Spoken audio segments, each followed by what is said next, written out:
Welcome to Mex Movers by White Paper Media, a weekly podcast on Mexico business and finance for the global audience. How are you, Eduardo?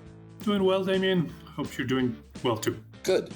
Well, this week we've got some great interviews with Cole Frates. He's an environmental entrepreneur, business owner, co-founder of Renewable Resources Group, RRG, which has a private equity fund here in Mexico investing in water efficiency and Mexican agriculture. We also have with us Rosario Sánchez, who's at the Texas A&M University and an expert on water diplomacy. And she's going to talk a little bit about the U.S. Mexico agreement this week under the 1944 Water Treaty and what that really means. But before that, Eduardo, I think it makes sense to look first at Mexico's first quarter earnings that's coming to close today. And from my side, the earnings I think there's some fairly clear trends. You're seeing, without question, weaker consumer demand, reflecting the slowdown in GDP growth.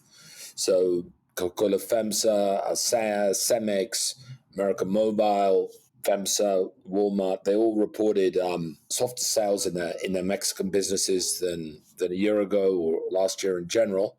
So, for example, at FEMSA, OXXO, same-store sales, and they're obviously by far the largest retailer by number of units, were actually negative in Mexico. And Walmart, same-store sales, which by sales is the largest retailer, slowed down, very significantly to just 1.4%. So you're seeing a weaker consumer, which had been the bright spot in Mexico. For Mexican companies that have operations abroad, which is a lot of the big companies, the peso was clearly weaker in the first quarter than it was the first quarter last year, because we got that big devaluation after the elections and then after Trump, even though it's been stable in the first quarter.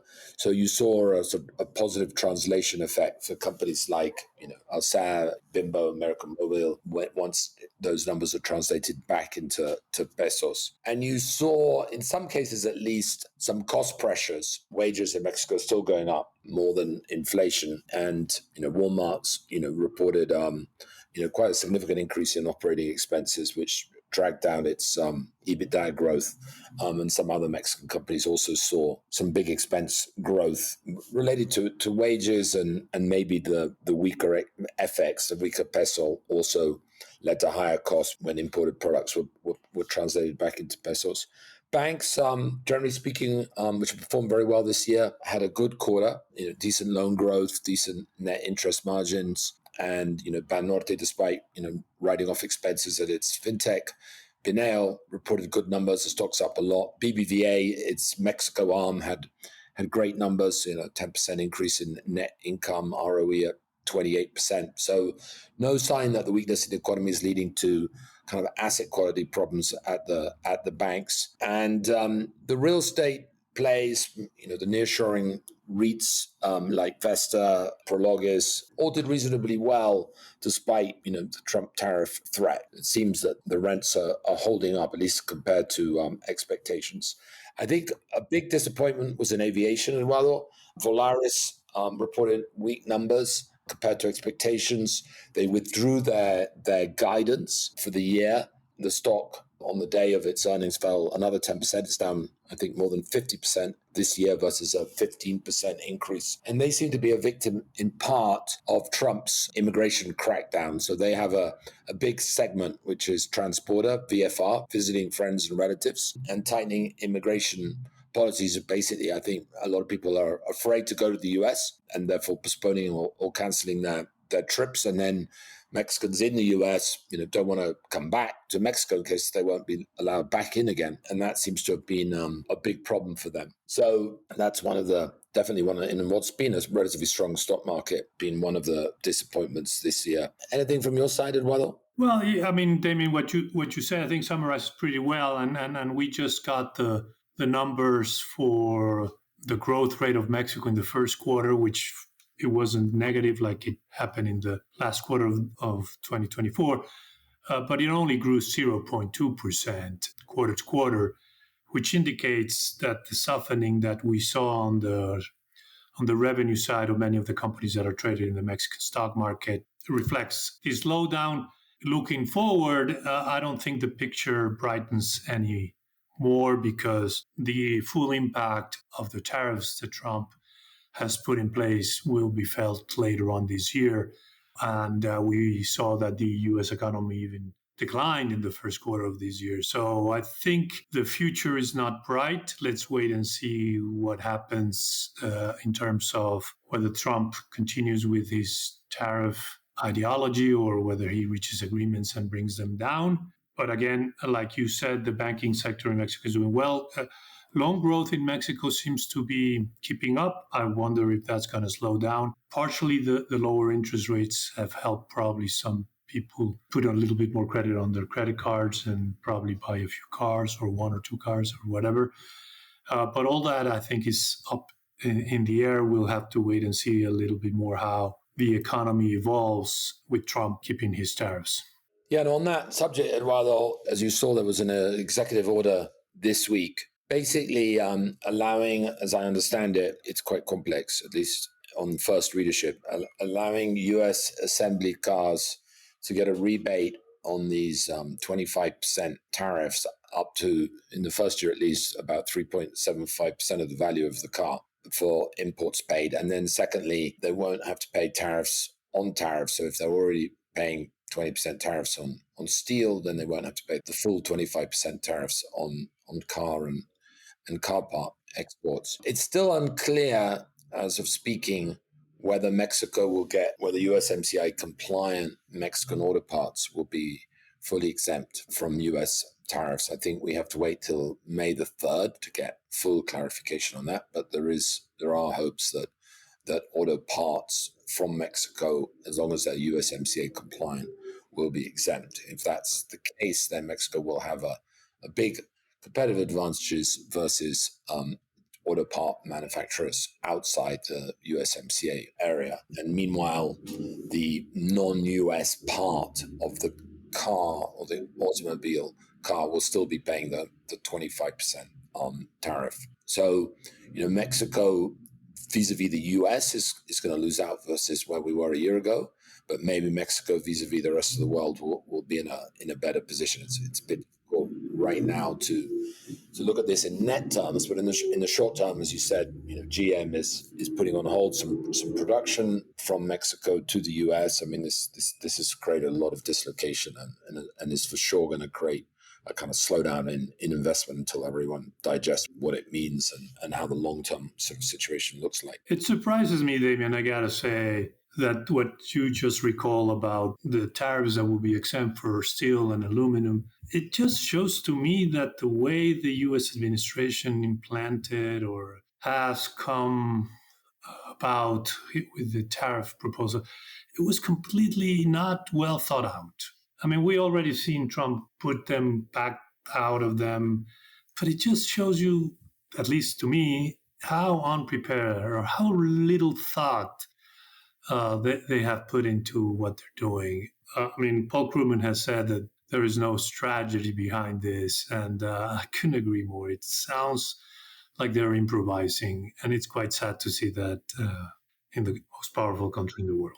I got to get it out of my chest. Yeah, I mean, you're probably right. I mean, the sort of the counter argument is, Trump's negotiating strategy is to ask for a lot, 20% tariffs, 145 on the China, then make concessions so that you end up getting what you really want, but your opponents are happy with the outcome because they were afraid that we're going to get something even worse. So that there is some kind of brilliant strategy behind all of this. I certainly don't fully buy in it. But there's probably an element of that they knew roughly that they were going to be making concessions, and it was easier to get those concessions by asking for a lot to begin with. But the net effect obviously is to impact investment, slow down growth, create a lot of uncertainty, but the markets are clearly kind of relieved that things aren't as bad as they look like, on April the 2nd, and we'll see in the next few days how it all unfolds for Mexico. So moving on, Eduardo, we seem to talk every week about fintech in Mexico. This week, Clara, the corporate spend credit card startup, closed an $80 million round. About 50%, $40 million was equity, City Ventures and Kazakh, and then another $40 million was in debt, with General Catalyst providing the credit. What's interesting is that Clara hasn't disclosed the valuation. Back in 2021, they announced to the world that they were valued at $1 billion. They were a unicorn based on the then fundraising. Now they don't. So I think it's safe to assume, although I don't have any confirmation of this, that they're no longer a unicorn, as I'm sure they would have announced that had it been the case. No harm in that. 2021 was an aberration, but I guess in an ideal world, one should be sort of consistent about announcing valuation. If you announce it, when things are good, maybe you should also announce it when things are not so good compared to 2021, at least. Clara, it's an interesting space, corporate spend. You've got Mendel also just raised. They're a direct competitor. They raised a $35 million Series B and a $50 million debt facility recently. They're focused a bit more on, as I understand it, on larger companies and more on sort of providing the kind of the software to manage effectively corporate spend, and less on the sort of interchange fees that Clara seems to be a bit more dependent. And you also have Jeeves, which is another kind of corporate spend in multi countries that seems to have gone a bit more quiet. I think they're probably conserving cash and so being less out there. And then you have Capital Bank, which is an interesting one. They bought Banco Autofin, so they're a regulated bank already. They raised a $40 million Series B in equity and $125 in debt, and they have a broader offering than Clara or Mendel for that matter. They offer credit, payroll, invoicing, and ERP, financial forecasting. So they're more of a sort of full stack financial partner for SMEs, leveraging the fact that they're a regulated bank. So more fundraising, presumably without confirmation of down rounds in the case of Clara, and good for Mexico, good for Mexican SMEs, that these companies are raising money and making available products so that SMEs have lower cost financing and more efficient technology to control and spend better their money. I think it's very interesting that the fintech sector is still being very attractive. I mean, these numbers that you're telling us, 40 million, is not small money, and they haven't yet shown any profitability. And so I guess there's still confidence that they will, and hopefully they will. I'm a bit surprised because there are a lot of entities out there, but I guess the ecosystem is still favorable for those that are investing in it. Yeah, at least I don't know for sure they're not profitable because they're private companies. We haven't, seen their numbers, but it's safe to assume that they're on the road to profitability, as fintechs like to say, rather than actually profitable. But we need to have that confirmed. And then just finally, Eduardo, quite a lot of news in the telco sector this week. The government sent to Congress a new telco law that basically will replace the IFT, the former independent telco regulator that was disbanded by the Plan C constitutional reforms, with a new digital agency which will have quite sweeping powers once and if the law is reformed. Now, as you saw, the law met with very stiff opposition based on concerns about censorship.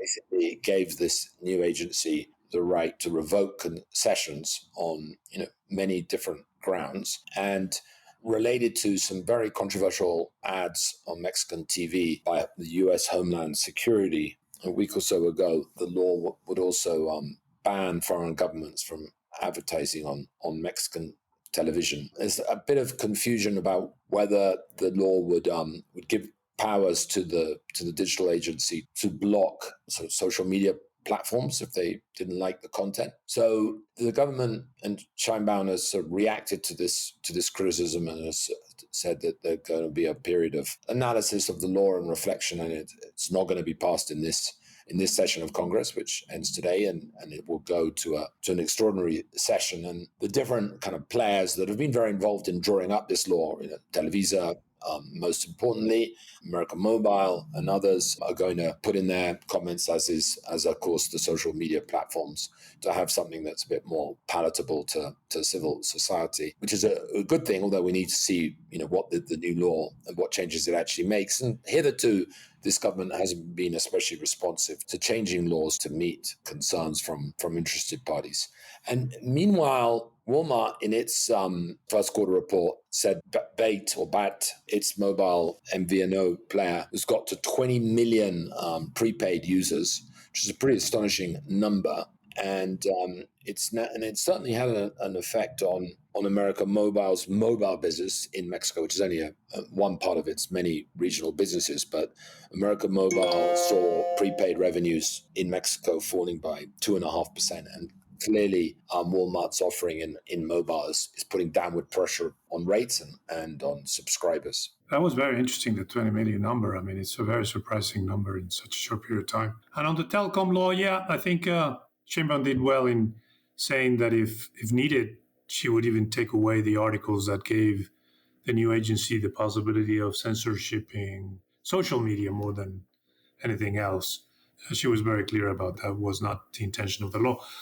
I think we'll still have to wait and see a little bit more in detail what the law entitles in terms of how they will regulate the telcos. I'm afraid that even though we might have technical independence and things like that, that the new entity will be under the influence, if I may say so, of the minister that will control that agency, and that we are going back to a place that we've seen before where the telcos had greater input into how they were regulated by capturing the top people on the secretary. I don't know if that's the case. I'm just saying that could happen, and we need to review with greater detail what faculties the members of that new entity will have in terms of regulating, and how independent they will be from their bosses. That's right, Eduardo.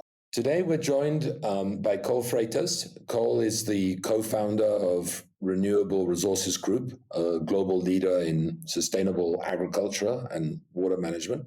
Cole has long experience working in the water business in California, farmland above all, which helped, I believe, draw his attention to the water sector in Mexico. In Mexico, Cole has helped lead RRG's expansion into sustainable agriculture and water infrastructure, including a joint venture with Rotoplas called Riego, which is focused on smarter, more efficient irrigation.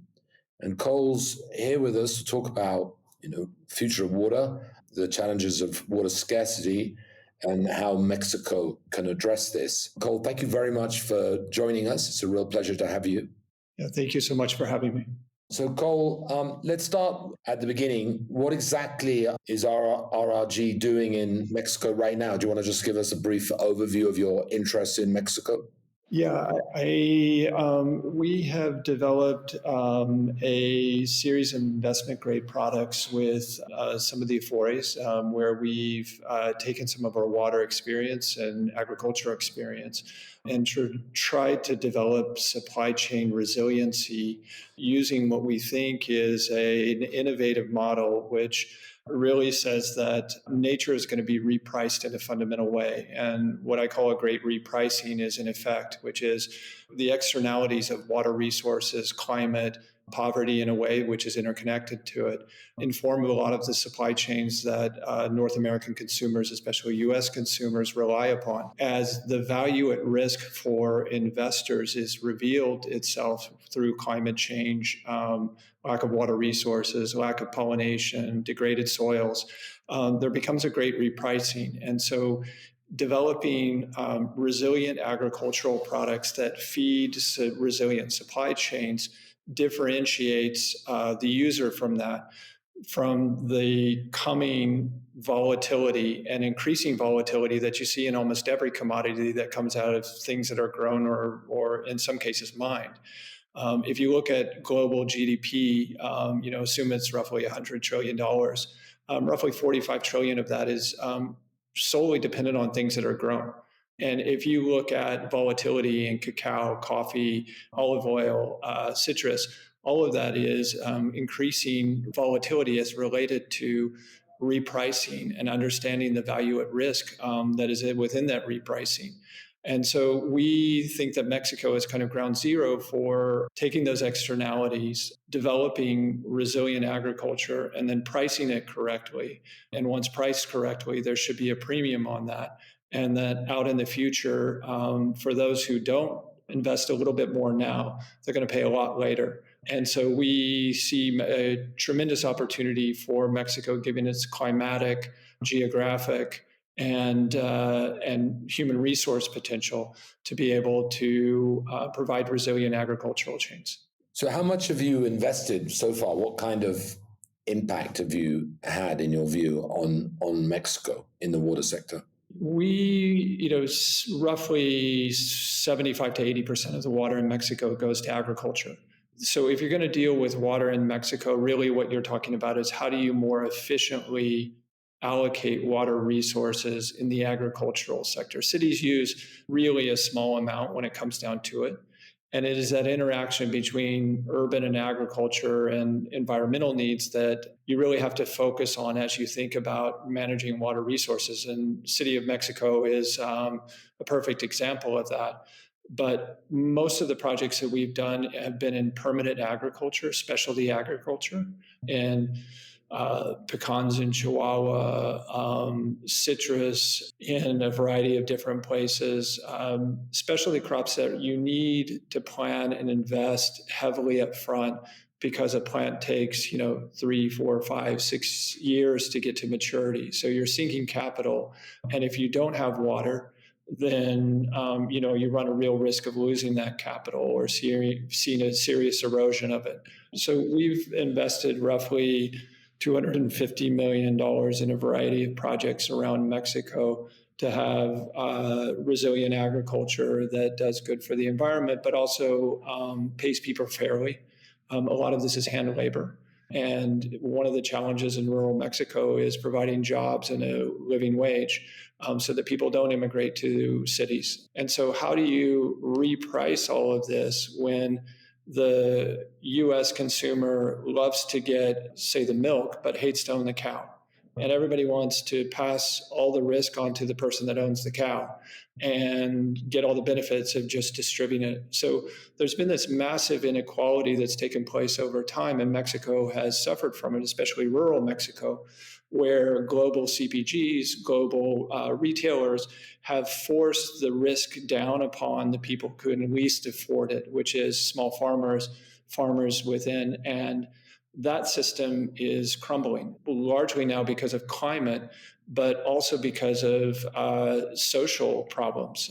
You look at demographics and who's going to farm and how they're going to do it. The demographics are not very favorable. So you have a sort of interconnected problem that we're trying to address with specific investments, but it's a much bigger macro problem that needs much more capital and much more investment into the sector.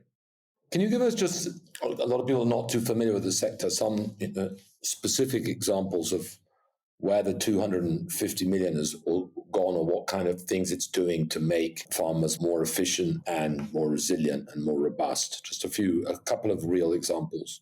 Yeah, I think a perfect example would be some of the citrus farms that we've done in Veracruz, and those are all on drip irrigation.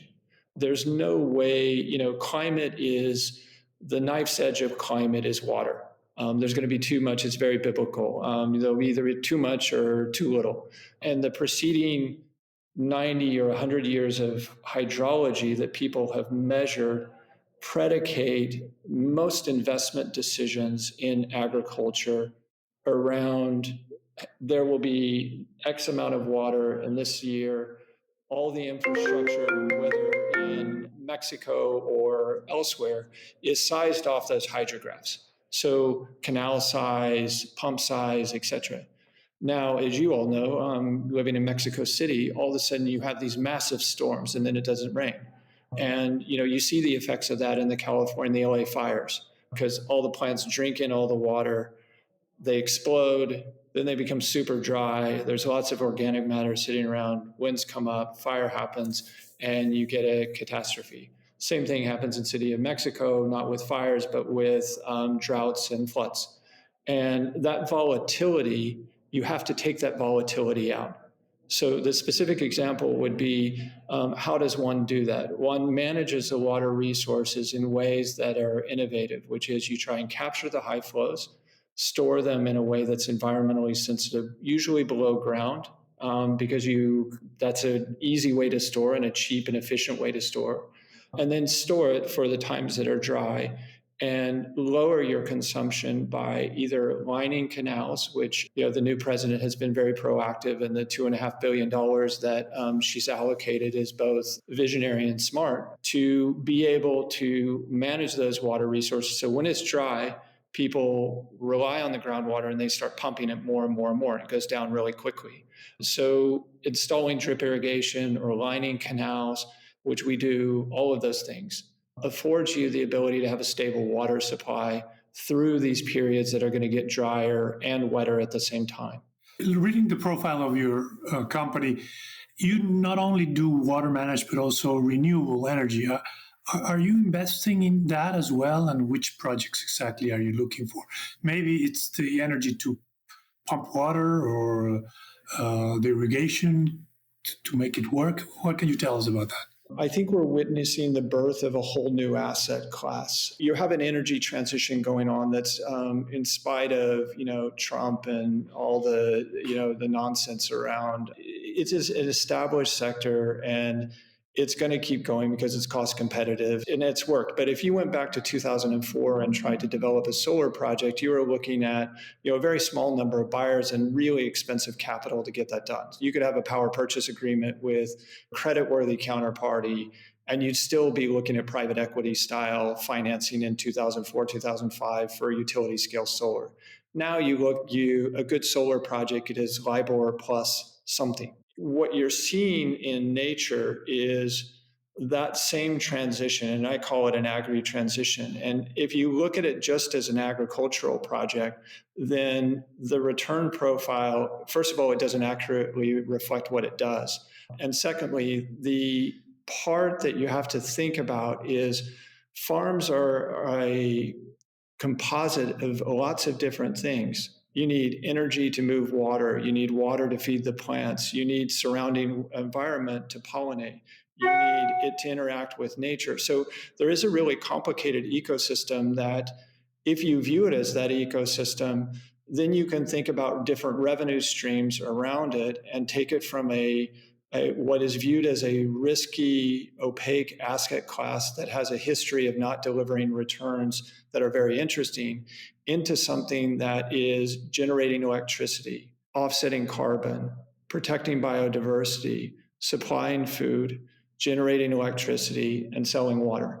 So we try and take the architecture of that, and I don't look at it as a farm. I think of it as a climate resilient center where you have the chance to do really the circular economy at scale. And each of those different revenue streams should create more value and more resiliency, which the market should reward you for. The last 24 months have seen the market start to move in ways that are, and this is not an ESG play. So let me distinguish, this is not concessionary returns. You can get private equity style returns in this asset class if you think about it like that. The reason why is there is a shift in the value at risk that people perceive. And if you look into the portfolios of BlackRock or Norge or any of the big asset holders, they're going to reprice their assets in a major way, and they're going to mark them down in a major way because they have exposure to water, climate, poverty, and that sort of tangled web that means their value at risk when you're a shareholder of a cacao company. I'll give you examples. A cacao company, a coffee company, and you drop 30% because cacao went from 2,500 in a traditional boundary and now is trading at 9,000 or 10,000. That's climate change. That's climate exposure. Coffee, same way. So there's a waking recognition that if you don't do that drip irrigation, you don't line those canals, then you don't have a source of supply that can sustain these shocks. And that's a great opportunity for the asset class to attract massive pools of capital. And that's what it needs. And that's what rural Mexico needs. We're pioneers. We're early in this process.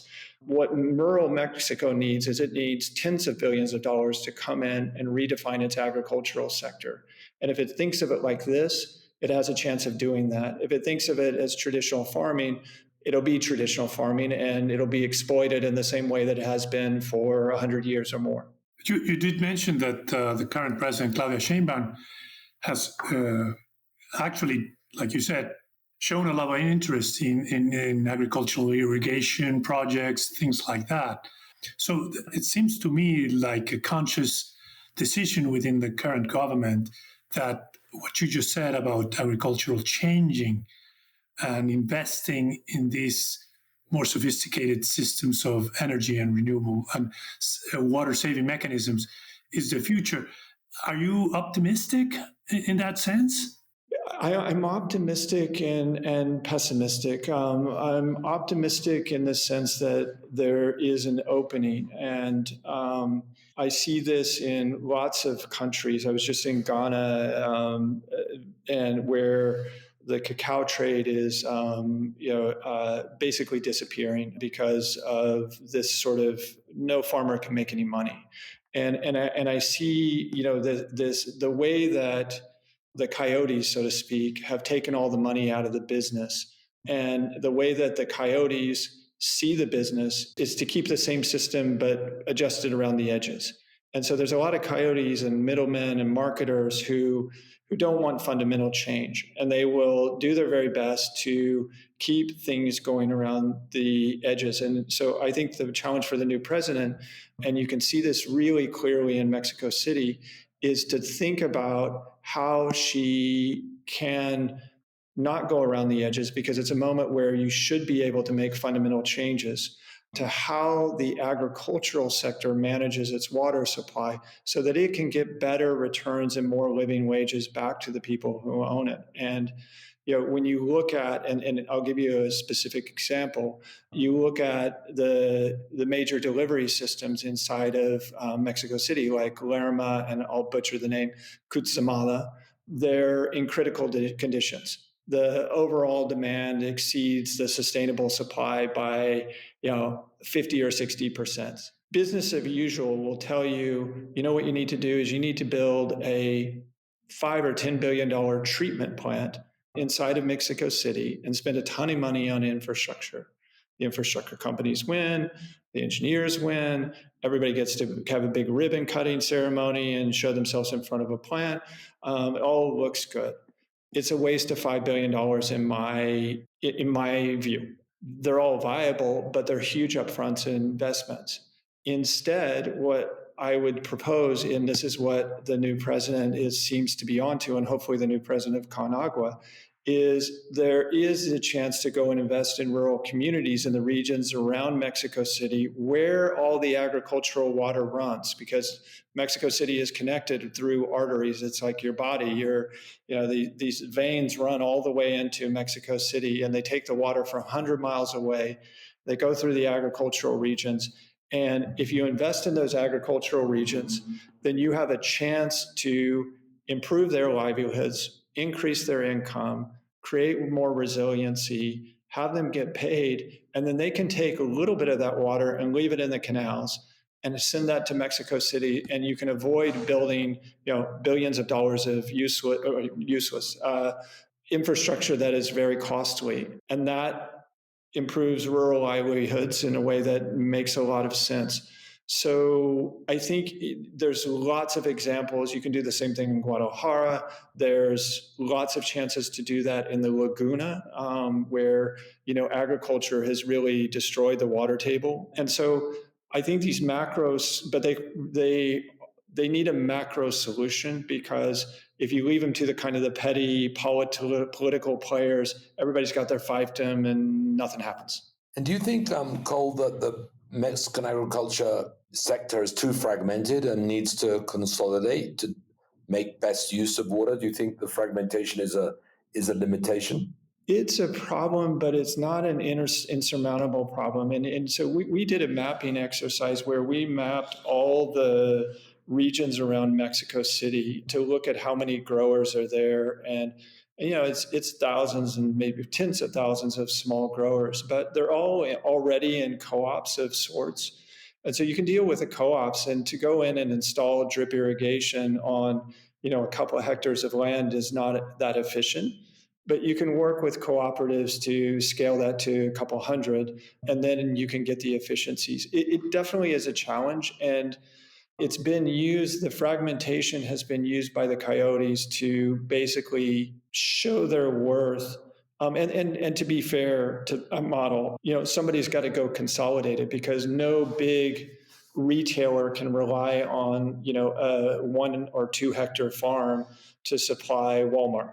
So you need somebody who goes and aggregates for Walmart, but inevitably that places that person in the position of having access to the market. So that is the challenge for sure, but it's not an insurmountable one. You just have to you have to think about how you aggregate people through infrastructure is the best way to do it.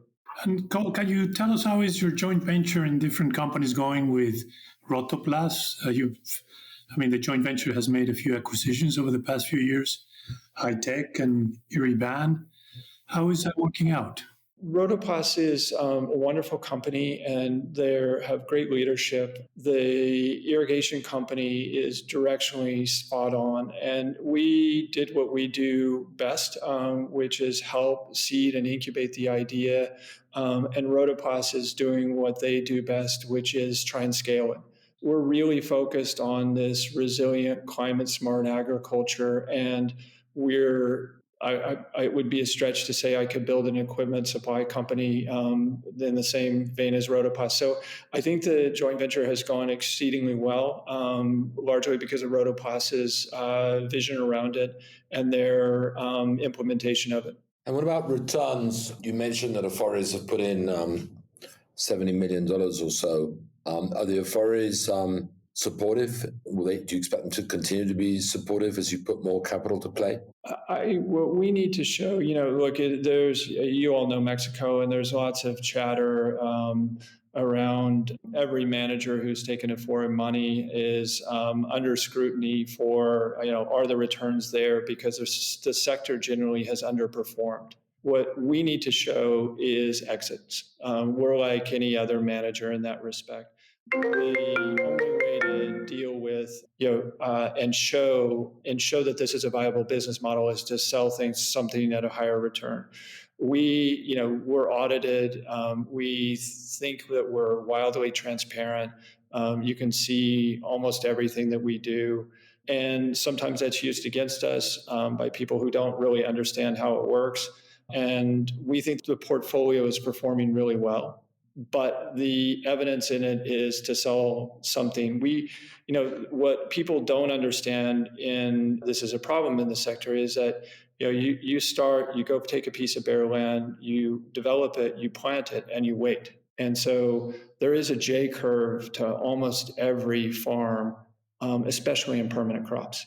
So if you see the J curve, we're in year 4 or 5 of the development of it. We're starting to go through the J curve. If you want to sell an asset now, then you're at the bottom of the J curve arguing to somebody who's a buyer, we're going to get to the top soon. Do you wait, or do you try and sell?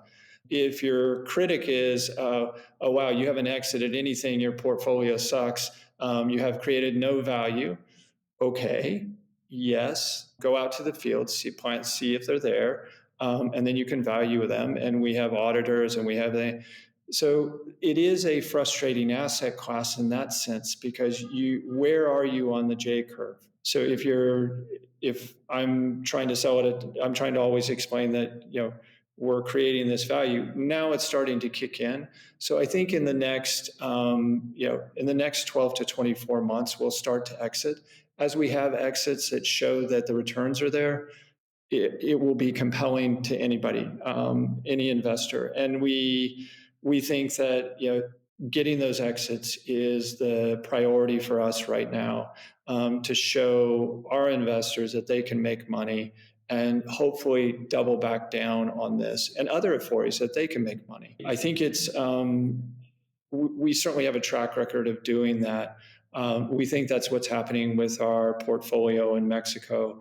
And we're excited to take, kind of version 2.0 back to the market once we have a couple of exits. Great. I just have one more question, Cole. I mean, the US is obviously, right as we speak, putting tariffs on most countries around the world, except for Mexico and Canada in USMCA compliant areas, excluding autos and steel. So that's a big opportunity for Mexico to continue to grow its exports to the US. You're very familiar with the US agricultural sector, especially California. Are you excited about the prospects for Mexican agricultural exports, especially in high value-added crops that are quite labor-intensive and don't need so much scale?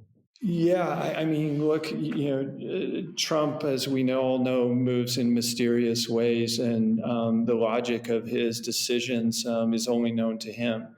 And, the markets can't seem to figure that out. And so he's creating uncertainty at a level that none of us could have imagined. And so you combine that with a strict immigration policy, and I'm not sure who Trump thinks works on farms in the United States, but it is not MAGA voters. It is, generally speaking, hardworking Latinos who are either minimally documented or undocumented, and who have families and who are and I would say the vast majority of the time contributing to the welfare of the U.S. society at a scale that he dismisses and mischaracterizes. So if he makes, I can tell you that every single farmer that I know in California that relies off hand labor, and that's Driscoll's is it takes 1,000 people to do, to harvest table grapes. If those 1,000 people aren't there, you're sunk. You're done, because you got tens of millions of dollars into a crop. You combine that tariffs with lack of labor, and you are killing the U.S. farming business. So if you can't get the labor in the United States, moves the farms to Mexico, because that's what's been happening. And ironically, what Trump is going to do is he's going to kill the U.S. agricultural sector because of what are clearly misguided and uninformed understandings of the market. So I think Mexico actually has been the beneficiary. You've seen massive growth in the sector in permanent crops, and I think it just accelerates because of Trump's policies. So I am very bullish on Mexican agriculture and the future of the market there. It has the incredible demographics and youth. You need farm labor, and you need hands to pick. And so it's an exciting moment in a way because Trump is going to break U.S. farmers. But Cole, do you think Mexico could be ready? Does it have the land capacity to absorb some of this production that the U.S. might fail to accomplish? If it manages its resources better, I have a great theoretical. Instead of a Mexican Greenland play in the United States, Mexico should go and buy the Imperial Valley of California, where most of the water from the Colorado River comes, and send it all back to Mexico. And so it can grow stuff in Mexico. If they just go buy it, and don't farm, then the water just flows across the river. Mexico needs to manage, I'm joking, but if it has water resources and it manages it well, it's already an agricultural powerhouse. It can be something even more spectacular. And so that's why the new president's policy is a really strong endorsement of the sector. And if that continues, then really the only constraint is water. And if there's good water management, then Mexico sector should be healthy and vibrant and grow. Cole, thank you so much for that. That was totally fascinating. Really appreciate you giving us your time and explaining what you've been up to in Mexico, and wish you all the best. Great. Thank you all so much. Thank you, Cole. Hello, it's a real pleasure to have with us today Rosario Sánchez. Rosario is a senior research scientist and associate graduate faculty at the Texas Water Resources Institute, which is part of the Texas A&M University. Hi, Rosario. How are you today? Hi, good morning. Thank you for having me. I'm fine and happy to be here. So big news yesterday. We're recording this on Wednesday. Mexico and the U.S.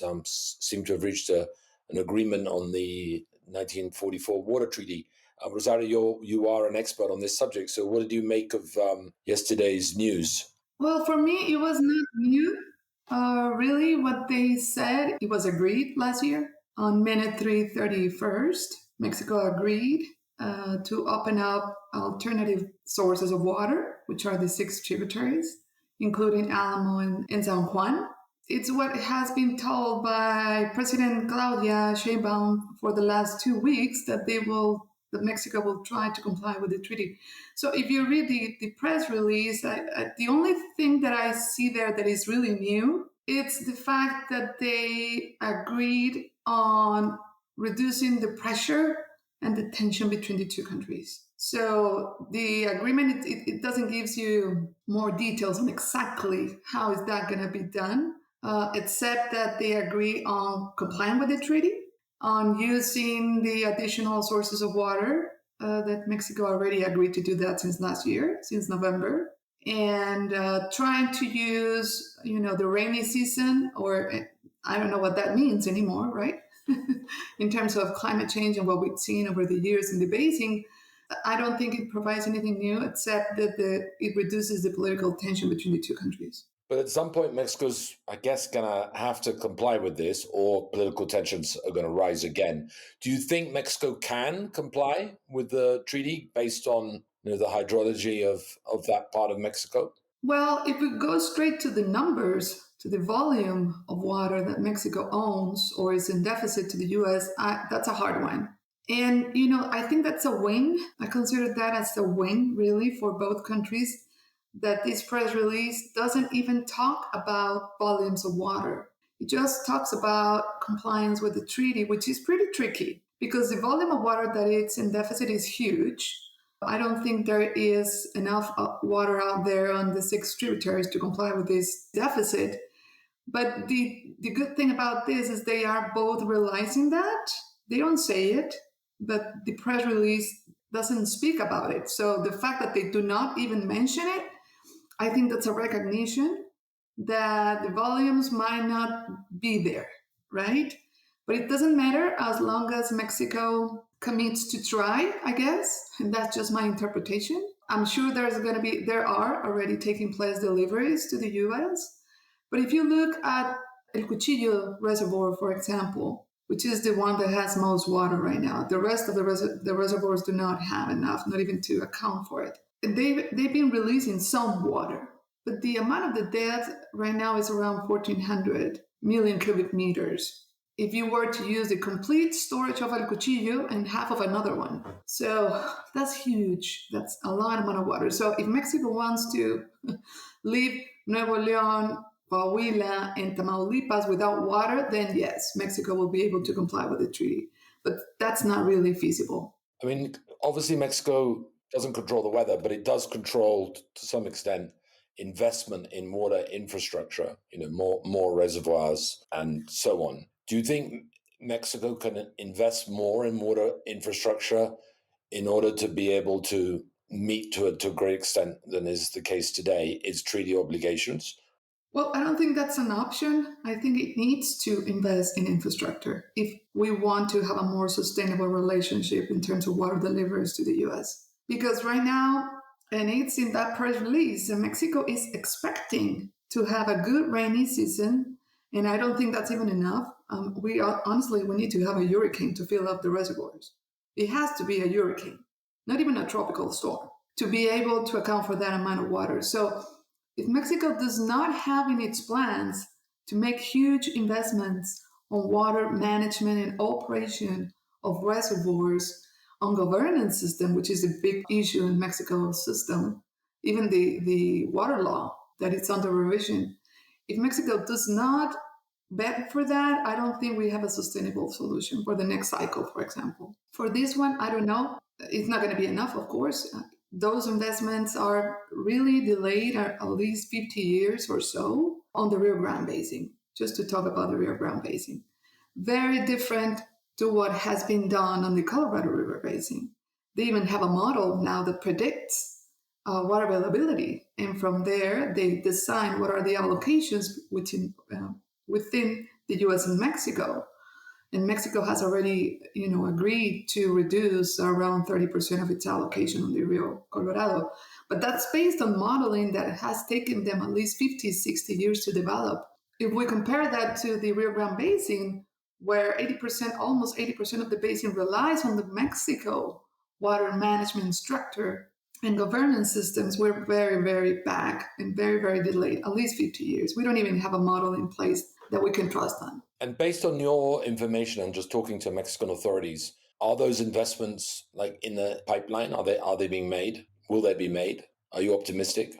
I don't think so. I mean, it's going to take time. Here we're running against time. We just don't have time, right? So we need money and we need time now. We are, for this cycle, for example, the end of the cycle is October 24th. So we have, 5 months? So hardly Mexico is going to be able to do something significant in terms of investment in infrastructure in 5 months. But Mexico could try to do something for the next cycle, definitely. It has to do something. It might not be major. It might not be the priority. If Mexico keeps relying on hurricanes to comply with the treaty, as it has been done over the last, 30 years, since the 19s, basically, when the first sign of deficit or exhaustion of the basin started at the end of the 80s, Mexico hasn't done a bit to change those conditions. So right now, the problem has escalated. So Mexico now is under pressure, right, to do something and to do it fast. So it's going to be hard. If Mexico wants to do it right, it's going to cost. And it's not just the infrastructure investment. It's also the governance systems in place. And do you think the Texan state government will be kind of flexible and understanding of Mexico's challenges, or do you think they'll take advantage of Trump's antagonism and be more hardline than they have been up to now? I think Texas over the years has asked for, they like these two words, predictability and reliability. Those are the two words that Texas always looks for. And if you think about it, they don't even say the word or the volumes of water. They just want to know how much and when. Mexico has not been able to provide that over the last 20 or so years. I don't think that's an unreasonable request. I think that's very reasonable. I think that Texas has been very patient. I think, of course, it's going to use whatever it takes to get water for the Lower Rio Grande farmers. And if that's the federal government, if that's the Trump administration, it will use it. And I think they're in total right to do it. The problem here is, again, how much Mexico is going to be willing to do on a reasonable amount of time, because the scarcity is everywhere and the drought is hitting both sides equally. So it's going to be a matter of patience, and it's going to be a matter of really collaboration, a matter of what are we going to give up, right? Because both sides will need to give up something and both sides will need to invest on something. So I think Texas has that interest. I think Texas has shown that interest. I think here the question will be, because the burden is on the Mexico side. Most of it's in the Mexico side. So I'm not sure exactly how much the federal government in Mexico will be able to commit to annual deliveries, for example, which is, it has to do with predictability and reliability. Texas has asked over the years, I need to know when, and I need to know how much you're going to send me. And that needs to be a yearly basis. So Mexico has always struggled for yearly commitments on water. Rosario, thank you very much for that. Let's hope, of course, that there's a rainy season. More importantly, because that's not something that Mexico controls, let's hope that the necessary investments are made in infrastructure so that this situation doesn't provoke a bigger binational crisis. So thank you for your time. I appreciate it. Oh, you're welcome. You're welcome anytime. Well, I think that's it for this week. Thank you, everyone, for joining Mexican Moves. I hope you listen in next week. Thank you, everyone. Subscribe, and we'll be here next week as always.